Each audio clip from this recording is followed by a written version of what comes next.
Praise the Lord. प्रभु के नाम की स्तुति हो।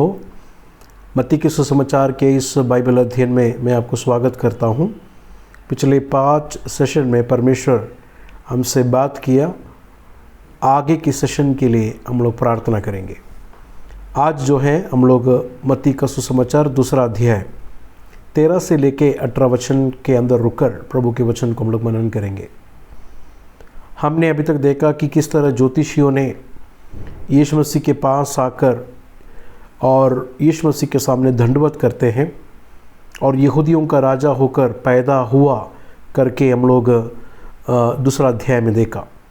और ये भी हमने देखा कि किस तरह परमेश्वर ने जगत के सारे लोगों के उद्धार के लिए उद्धारकर्ता को दिया है, भटके हुए भेड़ों को चराने के लिए चरवाहा को दिया, ऐसा मुहैया करने वाला द प्रोविडेंस ऑफ गॉड हमने अभी तक इस सेशंस में देखा। आगे हम लोग जाएंगे। यीशु मसीह मिस्र की ओर जाता हुआ कुछ बातों को मत्ती यहाँ पर रचित किया गया है। हम लोग पढ़ते हैं वचन को, फिर हम लोग ध्यान देते हैं। मत्ती का सुसमाचार 2 अध्याय 13 से लेके। उनके चले जाने के बाद प्रभु के एक दूत ने स्वप्न में यूसुफ को दिखाई देकर कहा, उठ, उस बालक को और उसकी माता को लेकर मिस्र देश को भाग जा, और जब तक मैं तुझसे ना कहूँ तब तक वहीं रहना, क्योंकि हेरोदेस इस बालक को ढूंढने पर है कि उसे मरवा डाले।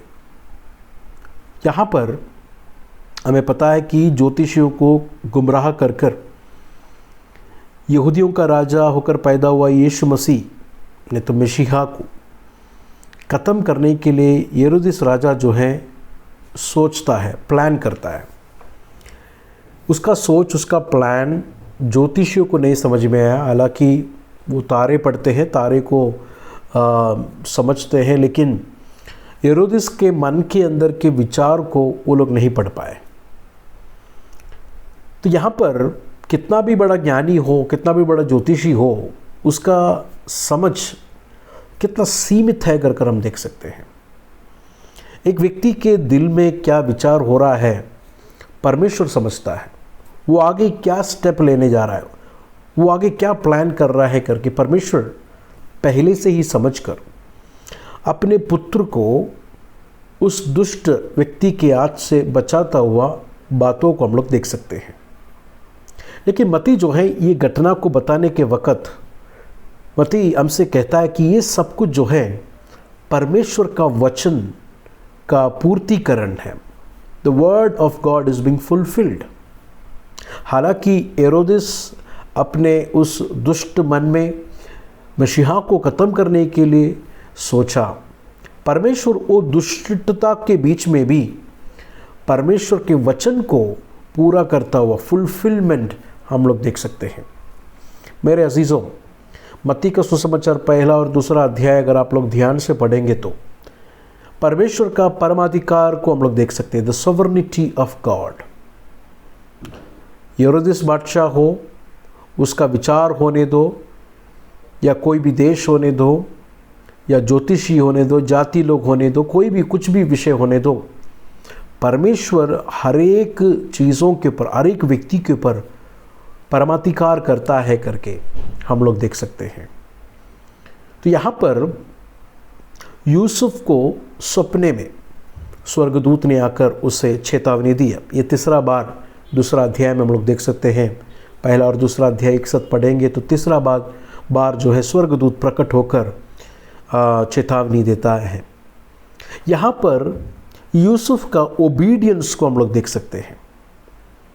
जिस तरह परमेश्वर अपने दूत से यूसुफ से जो कुछ भी बात करता है, उस बात को यूसुफ तुरंत ही मानकर परमेश्वर के वचन के हिसाब से अपने पद को रखता है करके हम लोग 1 और 2 अध्याय में देख सकते हैं। एक धर्मी व्यक्ति का चिन्ह भी यही है। एक धर्मी व्यक्ति परमेश्वर के वचन को केवल पढ़ने वाला नहीं, यूसुफ प्रभु का वचन पढ़ने वाला व्यक्ति था। किस तरह पता चलता है? क्योंकि वो प्रभु के वचन के हिसाब से, प्रभु के वचन के अनुसार मरियम को त्याग पत्र देने के लिए सोचा। परमेश्वर के वचन को पालन करने वाला व्यक्ति था, परमेश्वर के वचन को पढ़ता था, लेकिन जब ये परमेश्वर का आवाज़, परमेश्वर का वचन जब उसके सामने आया, केवल सुना नहीं बल्कि तुरंत उसे पालन करता हुआ यूसुफ धर्मी को हम लोग देख सकते हैं। मेरे अजीज़ों, रास्तबाजी जो है परमेश्वर के वचन को समझने में काली नहीं। एक व्यक्ति का धार्मिकता प्रभु का वचन के हिसाब से, परमेश्वर की इच्छा के अनुसार चलने के नीत होता है। यहाँ पर यूसुफ को देर रात में ये बात परमेश्वर के स्वर्गदूत ने आकर कहा और सपने में ये बात को कहा है, उठ उस बालक को और उसकी माता को लेकर मिस्र देश में भाग जा करके कहता है। तो आधी रात में ये बात को जब ही स्वर्गदूत उसे कहता है, एक इमरजेंसी उस परिवार में आया। और आप जानते हैं कि यूसुफ और मरियम का परिवार जो है एक गरीब परिवार है, और एक इमरजेंसी आधी रात में, और आजकल की जैसा व्यवस्था नहीं है वो वहाँ से उठकर जल्दी गाड़ी पकड़कर जाने के लिए। तो आधी रात में ये बात को जब भी आया, यूसुफ ने उठा और मिस्र की ओर गया। परमेश्वर के यहाँ पर प्रोविडेंस को देखिए। हमें उद्धार करता दिया, भटके हुए भेड़ों के नाई हम लोग भटके हुए थे, हमें चरवा दिया कर हम लोग दूसरा अध्याय में देखें। हमें राजा दिया है ताकि हमें राज करें। यहाँ पर आधी रात में मिस्र की ओर जाने वाले इस गरीब परिवार को वहाँ पर जाकर मिस्र में कैसे जिएंगे, उसके लिए परमेश्वर ने ज्योतिषियों को पहले ही भेजकर, हमें मालूम है ज्योतिषियों ने आकर कुछ उपहार जो है यीशु मसीह के सामने रखा। वो उपहार परमेश्वर का एक प्रोविडेंस था। It was God's providence for Joseph and his family. परमेश्वर ने यूसुफ और मरियम, वो गरीब फैमिली को मुहैया किया आधी रात में जाने के लिए भी, और मिस्र में जाकर कितना टाइम रुकेगा नहीं पता, लेकिन परमेश्वर ने मुहैया किया यूसुफ को और मरियम को और अपने बेटे यीशु मसीह को कि वहाँ पर गुजारने के लिए जो कुछ भी आर्थिक अवस्था की ज़रूरत है, गॉड प्रोवाइडेड। बाइबल केवल आत्मिक हमारे ज़रूरतों को प्रोवाइड करने वाला परमेश्वर को खाली नहीं, बल्कि हमारे मानसिक, हमारे शारीरिक ज़रूरतों को भी मुहैया करने वाला परमेश्वर को हम लोग देख सकते हैं। यहाँ पर यूसुफ यीशु मसीह को और उनके माँ मरियम को उठाकर मिस्र की ओर गया कर हम लोग देखते हैं। 14 वचन, तब वो रात ही को उठकर बालक और उसकी माता को लेकर मिस्र को चला दिया। हमने यही देखा कि यूसुफ देर नहीं किया, उसे पता ही ये इमरजेंसी है। सुबह होते ही हेरोदेस जो है घर के सामने या दरवाजे के सामने आकर आएगा या उस शहर में आ जाएगा। बच्चे का जीवन जो है यहाँ पर दुर्घटना में है। तो बिना समय गवाते हुए आवाज़ को जैसे ही सुना, उसी रात यूसुफ जो है यीशु मसीह को और मरियम को लेकर जो है मिस्र की ओर रवाना हुआ। 15 वचन, और हेरोदेस के मरने तक वही रहा, इसलिए कि वो वचन जो प्रभु ने भविष्यवक्ता के द्वारा कहा था वो पूरा हो, मैंने अपने पुत्र को मिस्र से बुलाया है। ये 15 वचन जो है, मत्ती कहता है कि यीशु मसीह मिस्र की ओर गया, ये परमेश्वर के वचन पूरा होने के लिए ये हुआ है करके मत्ती कहता है। और एक वचन को वहाँ पर कोट करता है 15 वचन में, मैंने अपने पुत्र को मिस्र से बुलाया। ये ओशिया 11 अध्याय उसका पहला वचन में हम लोग देख सकते हैं। ओशिया 11 का 1 में जो वचन, जो पुत्र है, वो इस्राएल के बारे में कहता है। इस्राएल को मिस्र से किस तरह परमेश्वर ने बाहर लेके आया और मिस्र से किस तरह बुलाकर मूसा के ज़रिए से इसराइल को बाहर लेके आया और कनान देश की ओर लेके आया। अब मत्ती कहता है कि यीशु मसीह है वो पुत्र। हालांकि पुराने नियम में इसराइल है वो पुत्र, लेकिन यहाँ पर वो पुत्र करके मत्ती जो कह रहा है वो इसराइल नहीं बल्कि नया इसराइल यीशु मसीह है वो पुत्र जिसे परमेश्वर मिस्र से बाहर लेके आ रहा है। मेरे अजीजों, यहाँ पर परमेश्वर के वचन को पूरा होता हुआ हम लोग देख सकते हैं। यीशु मसीह को पुत्र करके मत्ती यहाँ पर बुला रहा है। हम लोग ने पहला अध्याय में हम लोग ने देखा यीशु मसीह के नसबनामा में, वंशावली में हर एक लोगों को उनके पिता है, लेकिन यीशु मसीह के बारे में जब ये मत्ती कहता है तो उसकी माँ मरियम यूसुफ का बेटा यीशु करके नहीं कहता, क्योंकि यीशु मसीह यूसुफ का बेटा नहीं है, बायोलॉजिकल फादर नहीं है। यीशु मसीह परमेश्वर का पुत्र है, यीशु मसीह परमेश्वर का बेटा है कर पहला अध्याय में हम लोग ने इस बात को देखा। दूसरा अध्याय के शुरुआती तौर में ही मत्ती हमसे कह रहा है कि यीशु मसीह पुत्र है। तीसरा अध्याय में आएंगे तो स्वर्ग से पिता का वाणी होकर ये कहता है कि ये मेरा प्रिय पुत्र है जिससे मैं प्रसन्न हूं। तो 1, 2, 3 अध्याय में Jesus is the son of God, परमेश्वर का पुत्र है करके मत्ती हमें क्लियरली बताता है। पहला अध्याय में उनके जन्म में, दूसरा अध्याय में मिस्र में गया हुआ यीशु मसीह के बारे में कहता है कि मैं अपने पुत्र को मिस्र से बुलाया करके। वो पुत्र यूसुफ का पुत्र नहीं बल्कि परमेश्वर का पुत्र है। तीसरा अध्याय में भी हम लोग इस विषय को देख सकते हैं। तो यीशु मसीह यहाँ पर बंधुआई में गए हुए जैसे, नहीं तो मिस्र की ओर गया हुआ लोगों के जैसा यीशु मसीह भी मिस्र की ओर गया है, लेकिन परमेश्वर पिता अपने पुत्र को मिस्र से बुलाएगा कर वचन यहाँ पर पूरा हो रहा है करके हम लोग देख सकते हैं।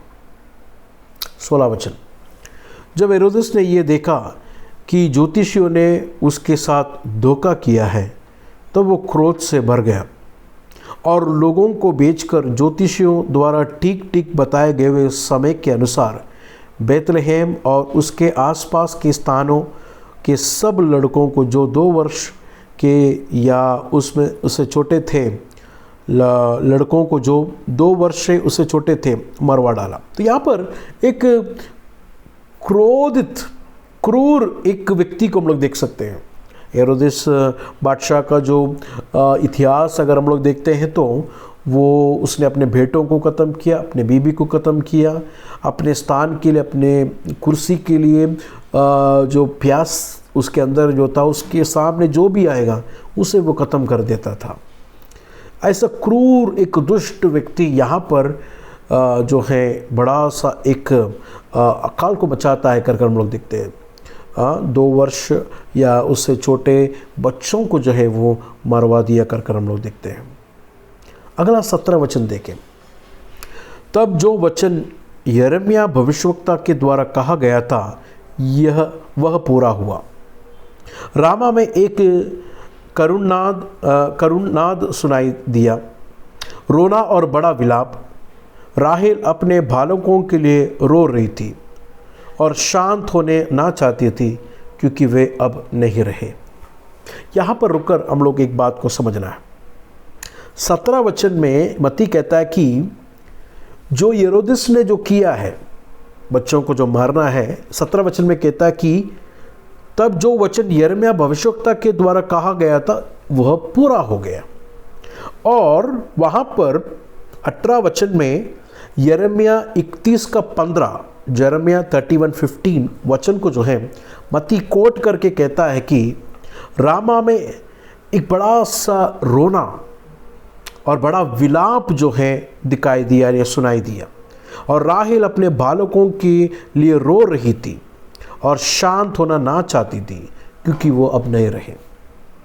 ये एक बैकग्राउंड अगर हम लोग देखेंगे तो यिर्मयाह के ज़माने में इस्राएल के लोगों को बंधुआई करके जब लेके जा रहे थे, कुछ लोगों को ख़त्म किया, उनके देश ख़त्म किए और बंधुआई बनाकर हाथ को और पैरों को बांधकर जो है दुश्मन ने उनको बंधुआई में लेके गए।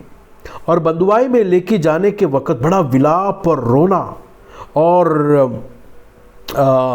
उनको शांत करने के लिए जो माँ लोग रो रहे थे, हालांकि राखेल उस टाइम नहीं थे, बल्कि ये बता रहे कि इस्राएल के जो लोग थे, उसका कहने का मतलब यही है कि राखेल के बच्चे मतलब इस्राएल के लोग बंधुआई में जा रहे थे और उनके माँ देख रहे थे उनके बच्चे जा रहे हैं, कुछ लोग को मार दिए गए, कुछ लोग बंधुआई में गए हैं। तो आशा बिल्कुल ख़त्म हो गया हुआ एक सिचुएशन यिर्मयाह के टाइम में हम लोग देख सकते हैं। बंधुआई में जब इस्राएल के और यहूदियों को लोगों को लेके गया, तो जब लेके जाने के वक्त अब क्या आगे क्या होने वाला है, अब तो कोई आशा नहीं है, क्योंकि ये सारे बंधुआई में गए हैं, हमारा देश गया है, हमारा मंदिर गया है, हमारे शहर पना टूटा हुआ है, अब क्या होगा। एक निराशा भरा हुआ एक अनुभव को हम लोग यिर्मयाह के पुस्तक में हम लोग देख सकते हैं। ये क्यों हुआ? क्योंकि इस्राएल लोग जो हैं परमेश्वर की आराधना करने के बदले मूर्ति पूजनों की आराधना करने के लिए शुरू हो गए। परमेश्वर जो जीवन का स्रोत है उसको छोड़कर अपने अपने देवी देवताओं के सामने, इर्द गिर्द के देशों के देवी देवताओं के सामने जाकर दंडवत करने लगे। हालांकि वो लोग मंदिर भी आते थे, उसके साथ साथ अन्य देवी देवताओं के साथ भी जुड़ा रहते थे। एक सिंक्रेटिज्म, मिला जुला हुआ एक स्पिरिचुअलिटी, मिला जुला हुआ एक आत्मिक जीवन। ऐसा जाने के वक्त परमेश्वर ने अपने प्रभु के दास यिर्मयाह को भेजकर जो है इन्हें पश्चाताप कर वापस आने के लिए कहा, लेकिन इन्होंने यिर्मयाह की आवाज़ को नहीं सुना, परमेश्वर की आवाज़ को ठुकरा दिया। तो परमेश्वर का जजमेंट, परमेश्वर का उस न्याय इस्राएल और यहूदियों के ऊपर आकर इन्हें बंधुआई में लेके गया। ये बहुत अरसे साल पहले मूसा के ज़रिए से परमेश्वर ने कहा था कि अगर तुम unfaithful, if you are unfaithful I will scatter you, अगर मेरे वचन के हिसाब से नहीं चलोगे मैं तुम्हें तितर बितर कर दूंगा, लेकिन अगर लौट के आओगे दुनिया के किधर कोने तब तुम रहे मैं तुम्हें लौटा के लेके आऊँगा। तो परमेश्वर का न्याय, परमेश्वर पाप के विरुद्ध और उसके पवित्र न्याय का पूरा होता हुआ अनुभव को हम लोग यिर्मयाह के टाइम देख सकते हैं। खाली जजमेंट है क्या, खाली ये लोग बंधुआई में जाएंगे खत्म हो गया क्या स्टोरी? नहीं। उसी चैप्टर में परमेश्वर यिर्मयाह से कहता है कि एक ज़माना आ रहा है कि लोगों के दिलों पर जो है मैं नियम को लिखूंगा। I will write the law in their hearts, पत्थरों पर नहीं लेकिन दिलों में, उनके अंदर। एसकेल से कहता है कि उनके अंदर मैं अपनी आत्मा को दूंगा और पवित्र आत्मा जो है उन्हें प्रेरित करेगा प्रभु के वचन के हिसाब से चलने के लिए। एक नया वाचा परमेश्वर लोगों के दिलों में बांधने जा रहा है। वो पवित्र आत्मा है, वो रिन्यूअल लेके आने वाला पवित्र आत्मा है, उनके अंदर ये नया परिवर्तन, एक रिफॉर्मेशन लेके आने वाला है। तो एक उम्मीद का एक उम्मीद को हम लोग आगे देख सकते हैं। अभी हालांकि जजमेंट है, अभी बंधुआई है, लेकिन ये बंधुआई के बाद जो है एक उम्मीद है, एक उम्मीद है। तो यहाँ पर मत्ती कहता है कि जब हेरोदेस राजा ने बेथलेहम के बच्चों को मारा, वही अवस्था है। राहेल अपने बच्चों के लिए जिस तरह रो रहे हैं, यहाँ पर इस्राएल रो रहा है, यहूदी लोग रो रहे हैं। बंधुआई का वही अनुभव है। अभी बंधुआई के बाद आशा किस पर है? आशा उस पर है, उसका 15 वचन में इस तरह हम लोग ने पढ़ा, मैंने अपने पुत्र को मिस्र से बुलाया है। बंधुआई खत्म होने का, रिफॉर्मेशन के लिए, एक नया वाचा के लिए परमेश्वर अपने पुत्र को भेजा हुआ है। और वो परमेश्वर का पुत्र आकर दिलों के अंदर खतना करेगा, दिलों के अंदर पवित्र आत्मा को देकर नवीकरण, एक न्यू बर्थ, एक नया जन्म का अनुभव वो मसीहा देने वाला है। इसके लिए मिस्र से अपने पुत्र को बुलाया है, ताकि बंधुआई में गए हुए लोगों को वापस दोबारा अपने देश में लेके आकर, दोबारा पुनर्स्थापित कर कर, रिस्टोर कर कर प्रभु के राज्य में उन्हें लेके आए। What a great message.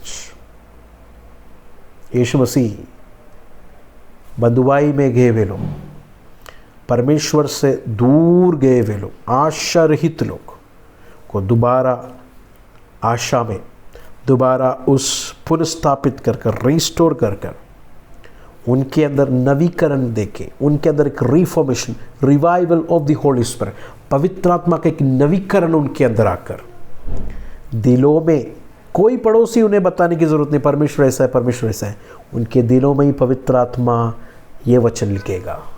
ऐसा अनुभव, ऐसा आशा आगे आने वाला है। मेरे अजीज़ों, क्या आपने यीशु मसीह को जान लिया है? क्या आप विश्वास करते हैं कि यीशु मसीह आपकी बंधुआई में से आपको आज़ाद करके आपके दिलों में एक नवीकरण, एक रिस्टोरेशन अनुभव में परमेश्वर आपको लेके आएगा?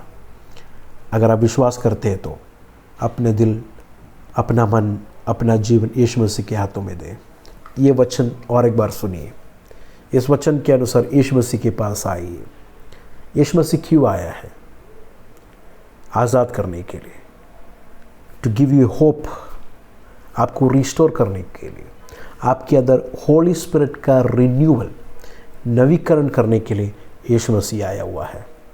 प्रभु आपको इस वचन से आशीष और अनुग्रह दे। God bless you.